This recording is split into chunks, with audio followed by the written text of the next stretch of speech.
Ղազարյան, այսօր ըստ էության ձեզ պետք է դիմավորի Արսեն Թորոսյանը կամ առողջապահության հարցերի մշտական հանձնաժողովի անդամներից որևէ մեկին սպասելիք հենում եք, արդյոք այս անգամ չեն բոյկոտի, եթե ձեզ Ես ամեն անգամ ունեմ լեգիտիմ ակնկալիք, որ այդ հանդիպումները պիտի կայանա, դրա համար էլ ներկայանում եմ, այսինքն ես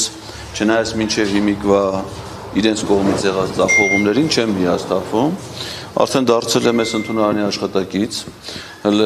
Եվս 4 աշխատանքային օրերի շաբաթվա ընթացքում կա, իսկ մինչև 5 շաբթի ներառյալ ընդունելությունները նշանակված են, ես բոլոր դեպքերում դրանց գալու եմ, իսկ չկայացած բոլոր հանդիպումներին ես համարժեք արձագանքում եմ, օրինակ տնտեսական հարցերի հանձնաժողով, երբ որ չկայացավ հանդիպումը, արդեն հարցում եմ ուղղակի ազգային ժողով, որպեսզի ասեն, թե որն է եղել պատճառը, ով պիտի լիներ պատգամավորներից, որ չի եղել, ինձնից բացի քանի քաղաքացի հերթագրված եղել, որովհետև կարծիք ունեմ, որ միակ ես եմ եղել եւ պիտի լիներ քպեական պատգամավոր Եվ այդ ձևով փորձում են խուսափել այդ հանդիպումներից, իսկ հարցումը շաբաթօրն եմ հանձնել փոստով, կարծում եմ այսօր կստանան եւ 5 օրյա ժամկետ ունեն պատասխանելու, իսկ ինչ վերաբերում է Ռուբեն Ռուբինյանին եւ Հակոբ Արշակյանին, երկուսի վերաբերյալ հաղորդում է տրված գլխավոր դատախազին, որպեսզի նախ վարույթ նախաձեռնվի, հանրային քրեական վարույթ եւ նաեւ միջնորդություն ներկայացվի ազգային ժողով, նրանց երկուսին պատգամավորական անձեռնմխելությունից զրկելու եւ այդ վարույթի շրջանակները որպես մեղադրյալ ներգրավելու համար։ Պարոն Ղազարյան, Արսեն Թորոսյանն այլ մարդն է, որ իմպիչմենթի հետ կապված ձեր դիմումի նամակը պատվեց Ես շատ լավ հիշում եմ։ Համացանցում տեղադրեցած ցույց տալով իր վերաբերմունքը այս գործընթացին։ Եվ պարզ է, որ քպականներն ունեն այս վերաբերմունքը ու ձեր ակնկալիքները արդյոք չեն նվազում, անիմաստ չէ անընդհատ գալ, մերժվել եւ հետ դառնալը։ Ոչ մի դեպքում, ես նաեւ այսօր, եթե Արսեն Թորոսյանը լինի իրենից, եթե ոչ, ապա հանձնաժողովի անդամներից կխնդրեմ, որպեսզի ինքը Պարզաբանումներ տա իր այդ անթույլատրելի պահվածքի համար, որովհետև քաղաքացու օրը տոնող քաղաքացիական պայմանագիր կուսակցության ներկայացուցիչը այդ օրվան հաջորդող առաջի աշխատանքային օրը առանց կարդալու նամակի բովանդակությունը իմանալով միայն որ նամակի հեղինակը քաղաքացի է հրապարակային պատռում է դա այն վարքագիծը չի, որ մենք տեսնենք ու դրա հետ համակերպենք Նրանք պարտավոր են պատասխան տալ իրենց յուրաքանչյուր քայլի գործողության, այդ թվում նաև նամակների վերաբերյալ քաղաքացիների ստացվող գրությունների վերաբերմունքի համար։ Իսկ նաև կարևոր է իմանալ Արսեն Թորոսյանը առհասարակ բոլոր քաղաքացիների դիմումներն է պատռում, թե միայն իմ դիմումն է պատռել, որովհետև եթե պարզվի, որ դա միայն իմ դիմումն է, մյուսներինը չի պատռում, ապա դատախազություն հաղորդում էլ իր համար պիտի գնա, որովհետև դա նույնպես խտրական վերաբերմունքի դրսևորումն է։ Հենց որ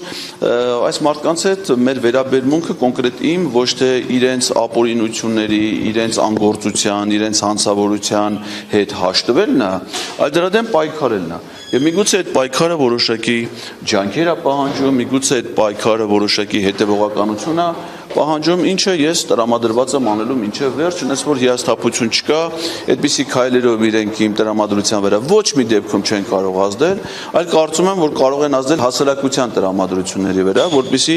մարդիկ ինձ թեւթիկուն լինեն այս պայքարում եւ եթե ստացվի, որ ես միայնակ դժվարանում եմ սրանց դեմ պայքարում, ապա մարդիկ լինեն, որ ինձ օգնեն, մենք միասին դա անենք։ Իսկ ինչպես ասել է Հրանտ Մաթեոսյանը իր հայտնի ստեղծագործություններից մեկում, 20 հոգի տղամարդ կարա շալվարը հանի, կարա նոր շալվար հագցեն։ Դա խաբերական է։ Աննա Հակոբյանը ձեզ տխմար է անվանել։ Դե հետ Չի ասում ձեր տրամադրության։ Չէ, Աննա Հակոբյանին այդ իմաստով է բանի տեղ դնում։ Պարզա որ միայն ինձ չի նա վիրավորել է նաև Տաթև Արցախին, որի եղբայրը Արցախյան պատերազմի զոհված զինծառայող է եղել, վիրավորել է նաև այլ քաղաքացի Անժելա Թոմասյանին, նաև այլ քաղաքացի չեն, ինչ որ մեկին նորից Դե հիմա ես կարծում եմ ինքը եւ ամուսին, եթե նկատել եք վերջին օրերին, Նիկոլ Փաշինյանն էլ ամուսին ենք ասում, բայց նրանք ամուսնացած չեն։ Մի խոսքով այդ զույգը, որ միասին ապրում են մեր պետության հաշվին օրը 1.700.000 դրամ միայն կեցության ծախսերով, այս վերջի շրջանում, եթե նկատել եք, իրենք շատ հիստերիկ, անհավասարակշիռ վիճակի մեջ են հայտնվել։ Այսինքն համարժեք են պատասխանում իրենց հոգեվիճակին, ես կարծում եմ, իսկ թե իրենց հոգեվիճակը ինչի է այդպեսին, կարծում եմ դրա զարգացումները շատ տեսանելի են եւ միգուցե նաեւ իմ այս այստեղ գտնվելը, իմպիչմենտի գործընթացը, դրա հնարավոր հանգուցալուծումը կարող է այդ ամեն ինչի վրա ուղիղ ազդեցություն թողնել։ Ես կարծում եմ պետք չի դրան այդ իմաստով ուշադրություն դարձնել, ավելի շուտ ինձ համար ուշադրության արժանի է